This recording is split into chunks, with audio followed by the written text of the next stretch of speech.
नमस्कार विद्यार्थी मित्रांनो, द ऑफिसर युअर पर्सनल मेंटॉरच्या यूट्यूब चॅनेलवरती तुम्हा सर्वांचं स्वागत आहे. विद्यार्थी मित्रांनो, गेल्या अनेक महिन्यांपासून महाराष्ट्रातलं वातावरण जे आहे ते राजकीय दृष्ट्या ढवळून निघालेलं दिसून येतं. महाराष्ट्रातला जो सत्ता संघर्ष आहे त्याची सुनावणी सुरू झाली आणि महाराष्ट्रामध्ये पॉलिटिकल अँगलनी वेगवेगळे जे काय मुद्दे आहेत, राजकारणातले मुद्दे आहेत, या मुद्द्यांवरती प्रत्येक जण आपापलं मत मांडू लागला. जशी जशी सुनावणी ही पुढे जात होती तसे तसे वेगवेगळे अँगल या सगळ्या मुद्द्याच्या दृष्टिकोनातून त्यांची चर्चा होताना दिसत होती. वृत्तपत्र असतील, समाज माध्यम असतील, डिजिटल मीडिया असेल, याच्या माध्यमातून अनेक तज्ज्ञ आपापली मतं व्यक्त करत होते. शेवटी सुप्रीम कोर्टाचा निकाल आला आणि तो निकाल सुद्धा काही संदिग्ध स्वरूपाचा झाला. निकाल जरी आला असला तरी अजून त्यातून परिपूर्ण अशी निष्पत्ती काही निघालेली नाही. त्याच्यामध्ये व्हीपचा मुद्दा असेल, 16 आमदारांची अपात्रता असेल, नाबाम रेबिया केसच्या संदर्भातलं घटनापीठ स्थापन करणं असेल, किंवा पक्ष नक्की कोणाचा आहे याच्या संदर्भात इलेक्शन कमिशनची भूमिका, हे सगळे मुद्दे जे आहेत ते मुद्दे अजून प्रलंबित आहेत.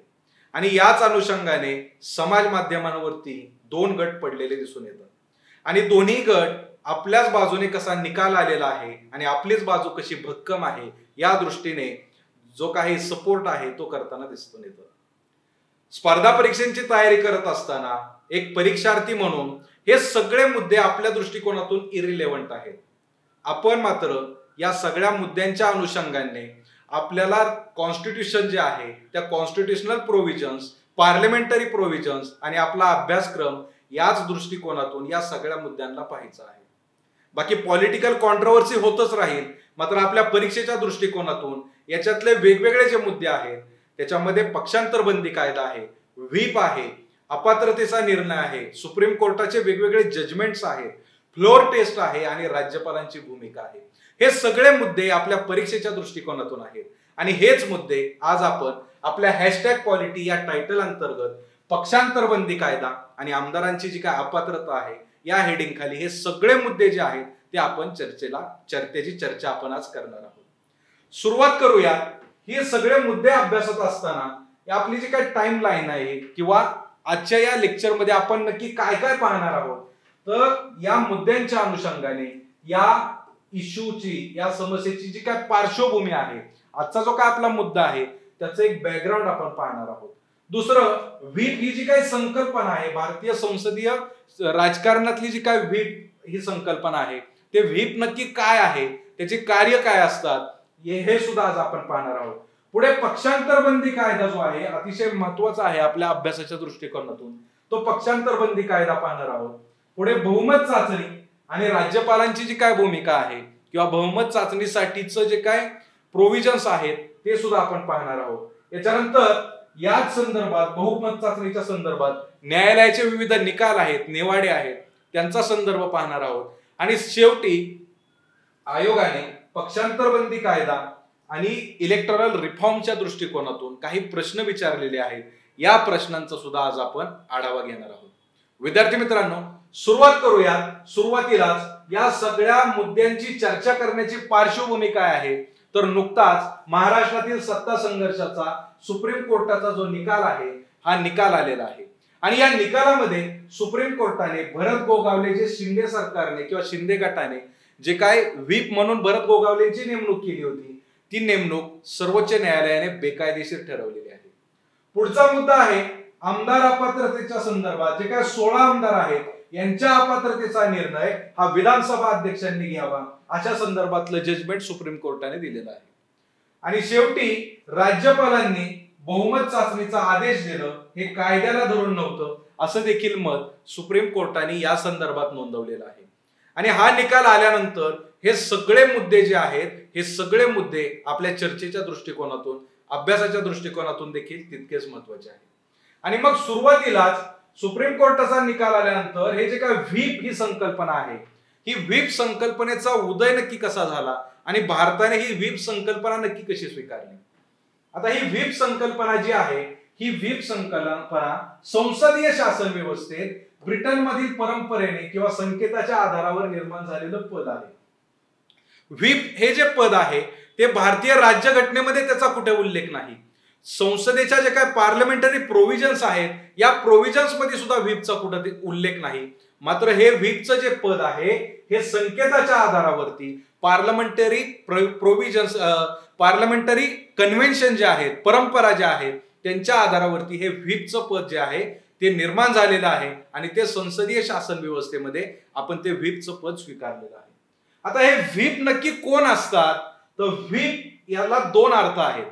एकतर व्हीप एका व्यक्तीची नेमणूक व्हीप म्हणून किंवा प्रतोद म्हणून पक्षातर्फे केली जाते आणि या व्हीपने एखादा आदेश बजावला असतो आपल्या सदस्यांना, पार्टीच्या सदस्यांना हे व्हीप आदेश काढतात, त्याला देखील व्हीप असं म्हटलं जातं की व्हीप बजावला.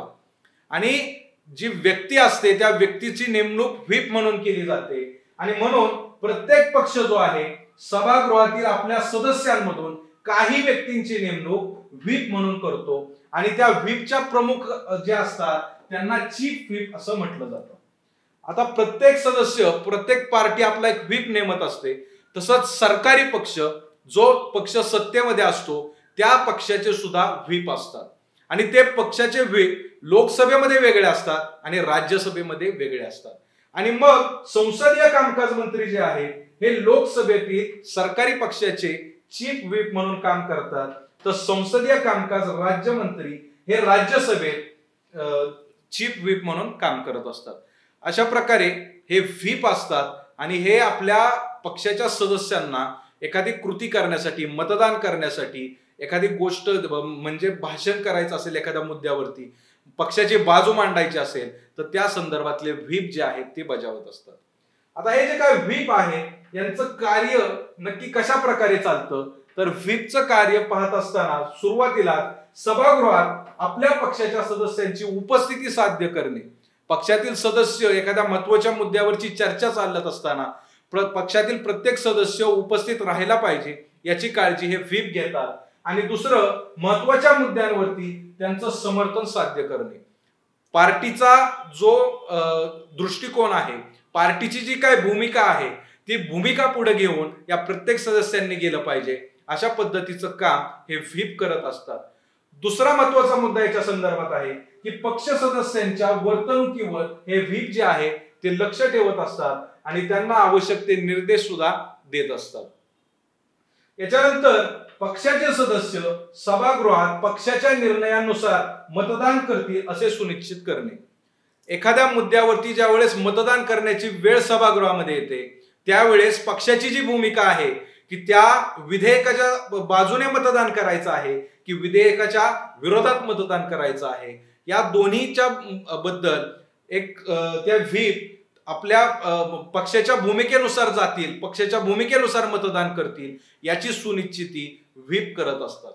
आता या मतदानाच्या भूमिकेच्या संदर्भात अजून एक महत्त्वाची गोष्ट सांगावीशी वाटते की व्हीप बजावत असताना ते प्रत्येक मतदानाच्या वेळेस व्हीप जे आहे ते सदस्यांना बजावता येतात. मात्र राष्ट्रपतींचं जे काही इलेक्शन असतं या राष्ट्रपतींच्या इलेक्शनमध्ये कोणताही व्हीप बजावला जात नाही, ना संसदेमध्ये ना विधानसभेमध्ये. इथं कोणताही व्हीप न बजावता सदस्यांना त्या ठिकाणी स्वातंत्र्य असतं की आपण आपल्या मताने मतदान करू शकतो. पक्षाच्या आदेशाच्या ऐवजी आपलं जे काय स्वतःचं वैयक्तिक मत आहे ते मत पुढे घेण्याचं स्वातंत्र्य पक्षाच्या सदस्यांना राष्ट्रपतीच्या निवडणुकीच्या संदर्भात असतं. याच्यानंतर सभागृहात विधेयके किंवा प्रस्ताव जे असतात इत्यादीवर बोलण्यासाठीची काही यादी असते, पक्षाच्या मार्फत जे सदस्य मत मांडत असतात त्यांची यादी सुद्धा हे व्हीप तयार करत असतात आणि तशा प्रकारे आपल्या सदस्यांना बोलण्यासाठी सूचना करत असतात. अशा प्रकारची विविध कार्य जी आहेत ती कार्य व्हीप म्हणून पाडायची असतात.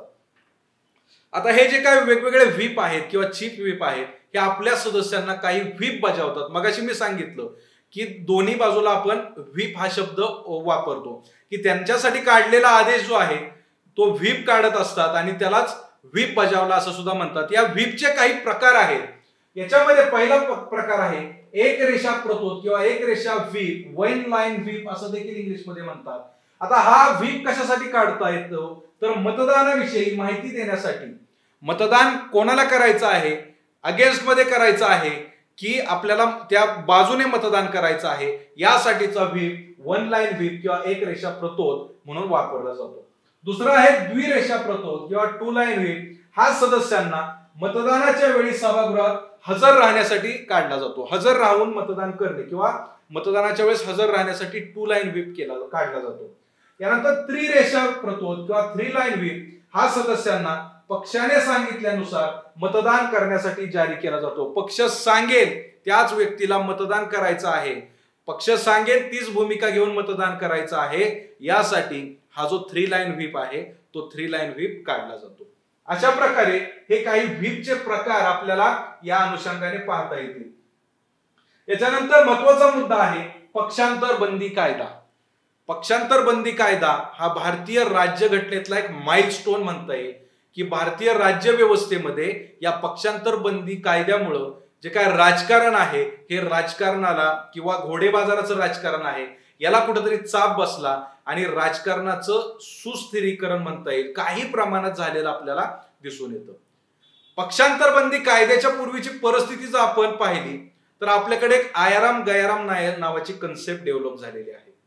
1967 साली हरियाणा विधानसभेचे एक आमदार होते ज्यांचं नाव होतं गयालाल. या गयालाल यांच्या बाबतीत त्यांनी 15वड्यामध्ये 3दा पक्ष बदलला.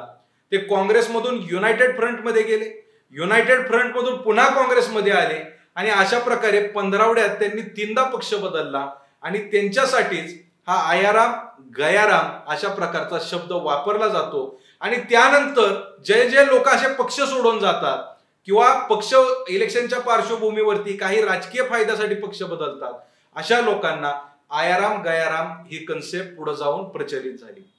आता भारतीय राज्य व्यवस्थेमध्ये पक्ष बदलणे ही कन्सेप्ट काही नवीन नाहीये, कारण ही जुनी कन्सेप्ट आहे. आणि मग याच अनुषंगाने आपण पाहतो की आपल्याकडे आता विधानसभेचं इलेक्शन लागलं, लोकसभेचं इलेक्शन लागलं की लोक पक्ष बदलताना दिसतात. ज्या पक्षाकडे त्यांना वाटतं की ज्या पक्षातून आपण निवडून येऊ शकतो, ज्या पक्षाचा प्रभाव या इलेक्शन वरती आहे त्या पक्षाकडे जाण्याचा सर्वांचा कल दिसून येतो. आणि मग या पक्षांतर बंदी कायदा जो आहे या पक्षांतराला आळा घालण्यासाठी कुठंतरी या पक्षांतर बंदी कायद्याची निर्मिती घटनेमध्ये झालेली दिसून येते. पक्षांतर बंदी कायद्याच्या संदर्भात अजून एक महत्वाची गोष्ट सांगावीशी वाटते की बऱ्याचदा एखाद्या पक्षाचं सरकार स्थापन होतं, मात्र केंद्रामध्ये वेगळाच पक्ष असतो आणि मग केंद्रात वेगळ्या पक्षाला त्या पक्षाचं सरकार नको असतं. मग जशी परिस्थिती आज महाराष्ट्रामध्ये आलेली आहे तशाच प्रकारची परिस्थिती अनेक राज्यांमध्ये यापूर्वीही येऊन गेलेली आहे. अशा वेळेस त्या पक्षातले काही लोक दुसऱ्या पक्षात जातात, राजकीय फायद्यासाठी जातात आणि पक्षांतर करतात आणि तिथं सत्तांतर घडताना दिसून येतं. आणि मग पूर्वी अशी अनेक सरकार जी आहेत ती अस्थिर सरकार म्हणून केंद्राचं वेगळं सरकार असेल तर राज्यातलं सरकार हे अस्थिर सरकार, काठावरचं जर बहुमत असेल तर नक्कीच ते अस्थिर व्हायचं किंवा केंद्राकडून ते सरकार अस्थिर करण्याचा प्रयत्न नेहमीच झालेला आपल्याला दिसून येतो. आणि या सगळ्या पार्श्वभूमीवरती हा पक्षांतर बंदीचा कायदा जो आहे हा कायदा आज महत्वाची भूमिका बजावताना दिसून येतो. या पक्षांतर बंदी कायदा जो आहे तो 52वी घटना दुरुस्ती 1985 साली केली गेली. 1985च्या 52व्या घटना दुरुस्तीने भारतीय राज्यघटनेमध्ये 10th शेड्यूल जे आहे 10वी अनुसूची जी आहे तिचा समावेश केला गेला. आजचा जो सत्ता संघर्षाचा निकाल जो लागलेला आहे याच्यामध्ये सगळ्यात जास्त आर्ग्युमेंट कशाच्या बाजूने झालेला असेल किंवा आर्ग्युमेंट मध्ये सगळ्यात जास्त सपोर्टिंग कोणती गोष्ट असेल तर तो हे होतं 10th शेड्यूल. आणि 10th शेड्यूल मधल्या ज्या काय प्रोव्हिजन्स आहेत याच प्रोव्हिजनच्या आधारे सगळ्यात जास्त आर्ग्युमेंट जे आहे ते सुप्रीम कोर्टामध्ये झालेलं आपल्याला दिसून येतं. आणि हे 10th शेड्यूल आहे हे 52वी घटना दुरुस्ती 1985 नुसार राज्यघटनेमध्ये ऍड केलं गेलं आणि यातून घटनेतील कलम 102 आणि कलम 191 या कलमांशी संदर्भात दुरुस्त्या केल्या गेल्या. आणि कलम 102 जे आहे ते संसद सदस्य जे आहेत यांच्या संदर्भात, तर कलम 191 हे विधानसभा सदस्य जे आहेत या विधानसभा सदस्यांच्या संदर्भात यामध्ये दुरुस्त्या केल्या गेल्या. आणि पक्षांतर बंदीला कुठंतरी चाप बसवण्याचं काम या पक्षांतर बंदी कायद्याच्या अनुषंगाने केलेलं आपल्याला दिसून येतं. आता या पक्षांतर बंदी कायदा जो आहे या पक्षांतर बंदी कायद्यामध्ये अपात्रतेच्या संदर्भामध्ये काही तरतुदी सांगितलेल्या आहेत. पक्षांतर बंदी कायद्यामुळे नक्की कोणते सदस्य अपात्र होऊ शकतात याचा एक आढावा घेऊया. याच्यामध्ये राजकीय पक्षाचे सदस्यत्व स्वेच्छेने सोडून दिले तर एखादा पक्षाचा सदस्य आहे तो विधानसभा सदस्य म्हणून किंवा मेंबर ऑफ पार्लमेंट म्हणून जर निवडून आला आणि निवडून आल्यानंतर जर त्याने आपल्या पक्षाचं सदस्यत्व स्वतःच्या मर्जीने सोडून दिलं तर तो पक्षांतर बंदी कायद्याच्या अनुषंगाने अपात्र ठरू शकतो. याला एक अपवाद आहे. तो अपवाद आहे जे काही स्पीकर असतात किंवा पीठासीन अधिकारी जे आहेत या अधिकाऱ्यांनी जर त्या पदावरती पदाचा पदभार स्वीकारताना आपल्या पक्षाचा राजीनामा दिला तर मात्र ते पक्षाचं सदस्यत्व सोडलं अशा प्रकारे कन्सिडर केलं जात नाही.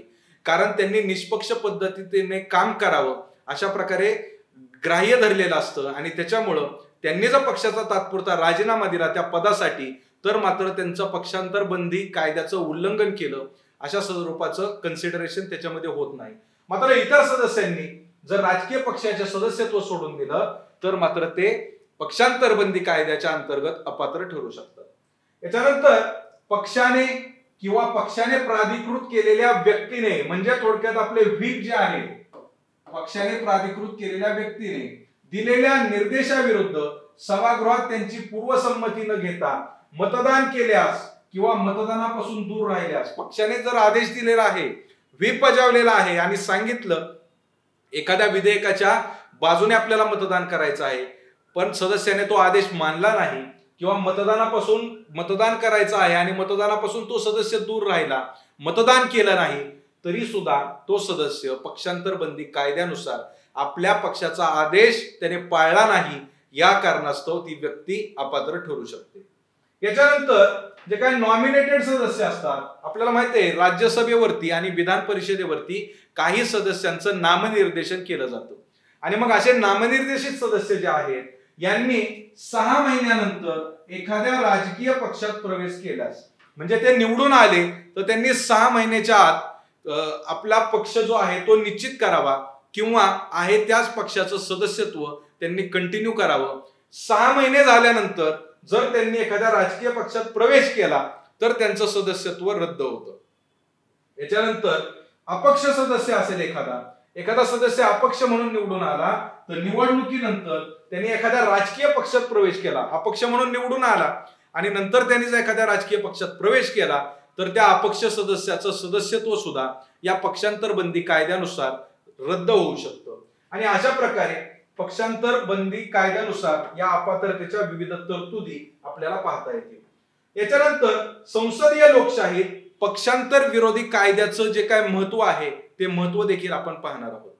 आपल्या युपीएससी आणि एमपीएससीच्या दृष्टिकोनातून आपल्याला हा पक्षांतर बंदी कायदा जो आहे त्या डिस्क्रिप्टिव्ह स्वरूपाच्या एक्झाम मध्ये कुठेतरी आपल्याला याचं क्रिटिकल एक्झामिनेशन किंवा क्रिटिकल इव्हॅल्युएशन सुद्धा करण्याच्या संदर्भात जर प्रश्न आला तर आपल्याला याचं महत्व त्याच्यातल्या त्रुटी किंवा त्याच्यावरती होणाऱ्या टीका या दोन्ही बाजूनी हा कायदा जो आहे तो पाहणं गरजेचं आहे.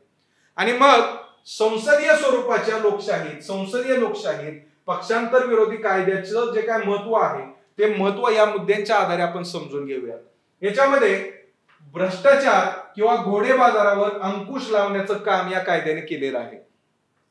पूर्वी पैशाचं आमिष दाखवून या जे काही संसदेचे सदस्य असतील किंवा विधानसभेचे सदस्य असतील यांना पैशाचं किंवा इतर पदांचं आमिष दाखवून यांना दुसऱ्या पक्षामध्ये प्रवेश दिला जायचा आणि विद्यमान जे काही सरकार असेल हे सरकार कोसळवण्याचं किंवा सरकार घालवण्याचं काम समोरच्या पक्षाकडून केलं जायचं.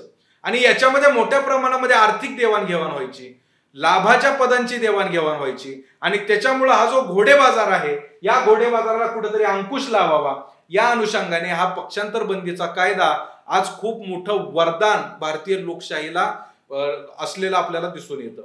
या पक्षांतर बंदी कायद्यामध्ये काही त्रुटी देखील असतील मात्र हे जे काय फायदे आहेत याच्यामुळे कुठेतरी गव्हर्नमेंटला एक स्टॅबिलिटी प्राप्त होण्याचं काम या पक्षांतर बंदी कायद्यामुळे आपल्याला दिसून येतं. कारण या पक्षांतर बंदी कायद्यामुळे सरकारला स्थिर राहण्यास मदत होते. कारण ऐनवेळी पूर्वी पक्षांतर बंदी कायद्याच्या पूर्वी सदस्य अचानकपणे जर काठावरचं बहुमत असेल तर एखादा गट जो असंतुष्ट गट असतो ज्याला मंत्रीपद भेटलेलं नसतं कुठलं लाभाचं पद भेटलेलं नसतं अशा लोकांचा एक गट जमायचा आणि हा गट एका पक्षातून दुसऱ्या पक्षामध्ये लाभासाठी पैशाच्या आमिषाने किंवा इतर काही आमिषांच्या दृष्टिकोनातून हा गट सहजासहजी त्याचं दुसऱ्या पक्षामध्ये जे काय आहे ते प्रवेश व्हायचा आणि हे इथलं सरकार जे आहे ते कोसळायचं. आता हे सरकार कोसळत असताना त्या सदस्यांवरती मात्र कोणती कारवाई होत नव्हती किंवा त्यांचं पद जे आहे ते जात नव्हतं आणि त्यामुळे त्यांना कोणती भीती वाटायची नाही. आज मात्र पक्षांतर बंदी कायदा आल्यामुळं अशी जर कृती एखाद्या सदस्याकडून झाली तर त्याचं सदस्यत्व संपुष्टात येऊ शकतं आणि त्याच्यामुळं जे सरकार आहे हे सरकार स्थिर राहायला कुठंतरी या पक्षांतर बंदी कायद्यामुळे आज मदत होताना आपल्याला दिसून येते. याच्यानंतर पक्ष शिस्तीला प्रोत्साहन. पक्षांतर बंदी कायद्यामुळे पक्षाचा जो काय आदेश आहे, पक्षाची जी काय भूमिका आहे, ही पक्षाची भूमिका घेऊन पुढे जाणं हे प्रत्येक सदस्याचं कर्तव्य झालेलं आहे आणि त्याच्यामुळं पक्षाची शिस्त मेंटेन करणं, पक्षाच्या शिस्तीला प्रोत्साहन कुठंतरी या पक्षांतर बंदी कायद्यामुळं मिळालेलं आपल्याला दिसून येतं आणि त्याच्यामुळं पक्ष हा जास्त महत्वाचा या दृष्टिकोनातून आपल्याला दिसून येतो. याच्यानंतर राजकीय पक्षांच्या अस्तित्वाला घटनात्मक मान्यता ही या पक्षांतर बंदी कायद्याच्या दृष्टिकोनातून मिळालेली आपल्याला दिसून येते. राजकीय पक्ष जे आहेत, विविध राजकीय पक्ष यांचं घटनात्मक अस्तित्व या पक्षांतर बंदी कायद्यामुळे कुठेतरी मान्य झालेलं आहे आणि राजकीय पक्षाला न की सदस्यांना जास्त महत्व देण्यापेक्षा पक्षाला जे आहे ते महत्व जास्त वाढलेलं याच्या माध्यमातून आपल्याला दिसून येतं. पक्षांतर बंदी कायद्याचं हे सर्व महत्व पाहिल्यानंतर या कायद्यावरती टीका सुद्धा केली गेली.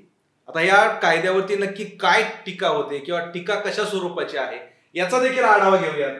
याच्यामध्ये या पक्षांतर बंदी कायद्यावरती होणारी जी टीका आहे ती त्यातला महत्वाचा मुद्दा आहे तो आहे सदस्यांच्या स्वातंत्र्यावरती गदा.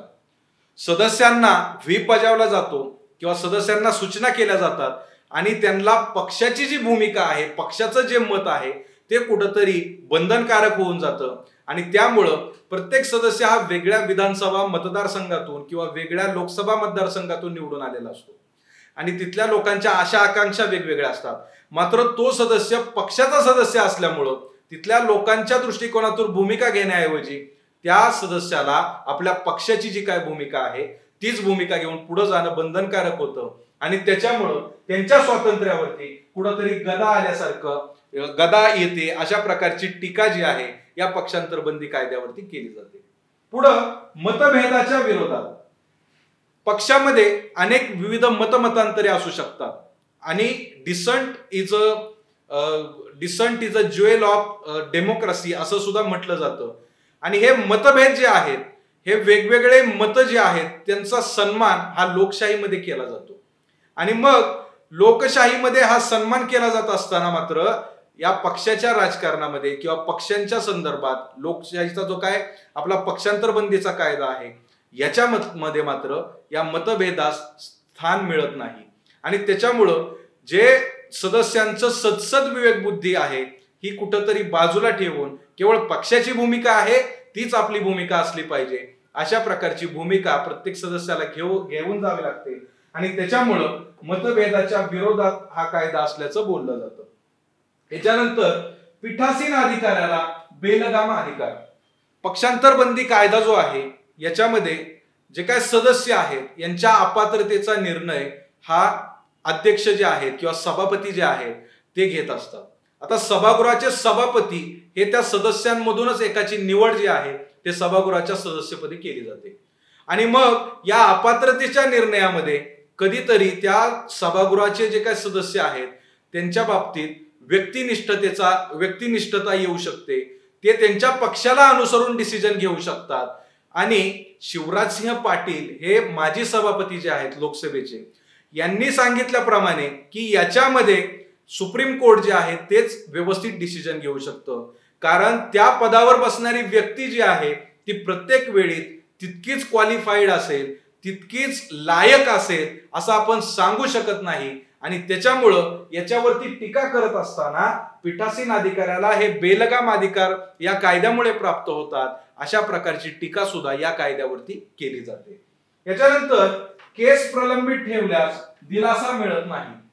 आता हे जे काय पीठासीन अधिकारी पक्षांतर बंदी कायद्याच्या संदर्भात निर्णय घेतात याच्यामध्ये कोहितो होलोहोन या केसमध्ये सुप्रीम कोर्टाने सांगितलं की या पीठासीन अधिकाऱ्यांचं जे काही निर्णय असेल याला कोर्टामध्ये आव्हान देता येऊ शकतं. आणि मग हे आव्हान दिल्यानंतर ही जर केस प्रलंबित राहिली तर ही केस प्रलंबित झाल्यानंतर जर त्या सभागृहाचा कार्यकाळ संपुष्टात येत असेल तर मात्र या प्रलंबित केसमुळे त्या व्यक्तीला कुठेतरी दिलासा मिळणार नाही आणि एक प्रकारे त्या सदस्यावरती सुद्धा अन्याय होऊ शकतो. अशा प्रकारची वेगवेगळ्या स्वरूपातली टीका जी आहे किंवा याचे जे काही ड्रॉबॅक्स म्हणू शकतो आपण, हे ड्रॉबॅक्स सुद्धा अशा प्रकारचे आपल्याला पाहता येते. विद्यार्थी मित्रांनो, याच्यानंतर जी बहुमत चाचणी आहे की फ्लोर टेस्ट जी आहे, राज्यपालांनी या सत्ता संघर्षाच्या संदर्भात फ्लोर टेस्ट घ्यायला सांगितली. शिंदे गट जो होता तो शिंदे गटाने काय केलं की एक पत्र राज्यपालांना दिलं आणि राज्यपालांनी फ्लोर टेस्ट साठी या सगळ्यांना सांगितलं की तुम्ही बहुमतात आहेत की नाही हे बहुमत सिद्ध करा. आणि मग न्यायालयाने याच्यावरती निकाल दिलेला आहे नुकताच की राज्यपालांची ही जी काय भूमिका होती ही कायद्याचं उल्लंघन करणारी भूमिका होती आणि त्याच अनुषंगाने ही बहुमत चाचणी आणि राज्यपालांची जी काय भूमिका आहे याचे वेगवेगळे जे काही डायमेन्शन आहेत ते आपण पाहणार आहोत. याच्यामध्ये कलम 175(2) जे आहे हे 175(2) यानुसार राज्यपाल सभागृहाला अधिवेशनासाठी बोलवू शकतात आणि सरकारकडे बहुमत आहे की नाही हे देखील सिद्ध करण्यासाठी बहुमत चाचणी करायला लावू शकतात. कलम 175(2) मध्ये असं दिलेलं आहे. आता या 175(2) या कलमामध्ये हे भूमिका जरी दिलेली असली तरी सुद्धा राज्यपाल केवळ घटनेच्या कलम 163 नुसारच वरील गोष्टींचा वापर करू शकतात. कलम 163 नुसार. आणि या 163 कलमामध्ये काय सांगितलेलं आहे तर राज्यपाल मुख्यमंत्र्यांच्या अध्यक्षतेखाली मंत्री परिषदेच्या मदत आणि सल्ल्यानुसार कार्य करतात. म्हणजे मुख्यमंत्री आणि मंत्री परिषद यांच्या एड आणि ऍडवाइस जे आहे, सल्ला आणि मदत जे आहे याच्याशिवाय ते कार्य करू शकत नाहीत. आणि राज्यपाल हे नामधारी प्रमुख असतात आणि खरी वास्तविक सत्ता ही मुख्यमंत्री आणि मंत्रिमंडळाकडे असते आणि त्याच्यामुळेच मुख्यमंत्री आणि मंत्री परिषदेच्या सल्ल्याने कामकाज करणं राज्यपालांवरती बंधनकारक असतं. आणि त्याच्यामुळेच कलम 175(2) मध्ये जरी सांगितलं असलं की राज्यपाल बहुमत चाचणी करायला लावू शकतात, मात्र ती चाचणी करत असताना कलम 163 चा सुद्धा विचार झाला पाहिजे, ज्याच्यामध्ये असं सांगितलेलं आहे की ही बहुमत चाचणी करायला लावत असताना मंत्रिमंडळ आणि मुख्यमंत्री यांचा डिसिजन राज्यपालांवरती बंधनकारक असतो किंवा त्यांचा सल्ला जो आहे तो महत्वाचा असतो. याच्यानंतर या बहुमत चाचणीच्या संदर्भात जेव्हा सभागृहाचं अधिवेशन चालू असतं, आता राज्यपाल बहुमत चाचणी करायला लावू शकतात, मात्र ज्यावेळेस अधिवेशन चालू असतं त्यावेळेस या बहुमत चाचणीच्या संदर्भातला निर्णय राज्यपाल न घेता तो निर्णय हा सभापती घेत असतात. सभागृहाचे जे पीठासीन अधिकारी असतात ते बहुमत चाचणीसाठी सरकारला बोलावू शकतात. तिथं राज्यपालांची भूमिका नसते तर तिथं सभापतींची भूमिका महत्वाची असते.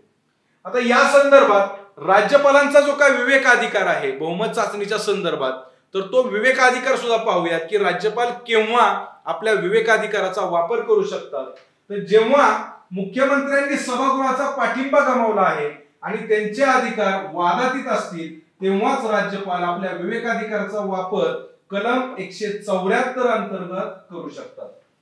ज्यावेळेस असं सिद्ध होईल, ज्यावेळेस राज्यपालाची खात्री होईल की मुख्यमंत्री आणि मंत्रिमंडळाने आपला बहुमत जे आहे ते गमावलेलं आहे आणि तेव्हा मंत्री परिषदेचा किंवा मंत्रिमंडळाचा सल्ला हा राज्यपालावरती बंधनकारक नसतो आणि त्यामुळे राज्यपाल आपला स्वतःचा विवेकाधिकार कलम 174 अंतर्गत वापरू शकतात. अशा प्रकारे राज्यपालांना विवेकाधिकार सुद्धा असतो. याच्यानंतर बहुमत चाचणीच्या संदर्भात न्यायालयाची विविध निरीक्षणे आहेत. आतापर्यंतचे जे काही विविध खटले आहेत या खटल्यांमध्ये न्यायालयाने आपली भूमिका स्पष्ट केलेली आहे. हे खटले जरी विविध स्वरूपाचे असले तरी सुद्धा हे बहुमत चाचणीशी रिलेटेड आहेत आणि त्याच्यामुळे त्याची चर्चा आपण करणार आहोत. याच्यामध्ये महत्वाचा खटला आहे 2016 मधला नाबाम रेबिया आणि बामंग फेलिक्स विरुद्ध उपाध्यक्ष प्रकरण. अरुणाचल मधलं हे प्रकरण आहे. याच्यामध्ये न्यायालयाने काय म्हटलेलं आहे की अधिवेशन बोलावण्याचा अधिकार केवळ राज्यपालांकडे नाही आणि मंत्रिमंडळाच्या मदतीने आणि सल्ल्यानुसार त्यांचा तो अधिकार त्यांनी वापरला पाहिजे. जसं आपण मगाशी ती प्रोव्हिजन पाहिली की 163 जे कलम आहे हे कलम काय सांगतं? राज्यपालांनी आपले अधिकार मंत्री परिषद आणि मंत्रिमंडळाच्या सल्ल्यानुसार वापरले पाहिजे आणि त्याच्यामुळे फ्लोर टेस्ट जे आहे, बहुमत चाचणी जी आहे, हा राज्यपालांचा स्वतःचा अधिकार नाहीये, तर त्यासाठी त्यांना मुख्यमंत्री आणि मंत्रिमंडळ जे आहे यांनी सल्ला द्यावा लागतो, त्यावेळेसच ते फ्लोर टेस्ट साठी बोलावू शकतात. आणि न्यायालयाने हे तथ्य अधोरेखित केले की राज्यपाल केवळ राष्ट्रपतींद्वारे नामनिर्देशित व्यक्ती आहेत आणि अशा नामनिर्देशित व्यक्तीला लोकप्रतिनिधींवर अधिलिखित अधिकार असू शकत नाहीत. राष्ट्रपतींची निवड होते, मात्र राज्यपाल हे राष्ट्रपतींकडून नामनिर्देशित केले जातात. ते नामधारी प्रमुख आहेत, मुख्यमंत्री मात्र वास्तविक कार्यकारी प्रमुख आहेत आणि त्याच संदर्भात न्यायालयाने हे आपलं मत मांडलेलं आपल्याला याच्यामध्ये दिसून येतं. याच्यानंतर पुढची महत्वाची केस आहे ती आहे 2020 मधली, म्हणजे अलीकडचीच केस आहे. मध्य प्रदेश विधानसभेच्या संदर्भातली केस आहे.